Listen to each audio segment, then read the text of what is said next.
La Vigor per Conti gioisce sul campo del Calcio Sicilia grazie allo 0-0 maturato nei 70 minuti, tanto basta infatti ai Blaugrana per superare le Final Six ed aggiudicarsi la finalissima scudetto.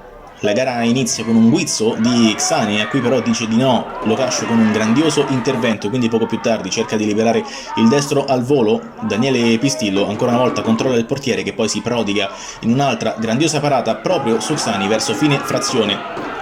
Il secondo tempo inizia invece con una grandissima parata di Macor, poi dalla parte opposta del campo cerca la spizzata di testa Bernardini, non trova però l'impatto con il pallone. Verso il finale di gara ci sono ancora più occasioni, prima questa parata di Macor su Longo, poi Barraco a centrocampo recupera il pallone, lo lascia a Pistillo che può accentrarsi sul mancino e calciare, trovando però la grande parata di Lucito che blocca in volo. Poi Faraone poco più tardi cerca di mettere in mezzo questo pallone che esce nella zona di Abate, che controlla e calcia senza inquadrare lo specchio per questioni di centimetri. Si rinnova poi il duello tra Sani e Locascio, una magia del numero 7 ed un'altra grandissima parata del portierone rosanero.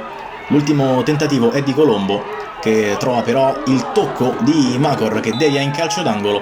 Al triplice fischio gioisce quindi la Vigor per Conti, che il prossimo lunedì a Matelica sul campo neutro potrà giocarsi la finalissima per il titolo nazionale contro i toscani della Tau Alto Pascio.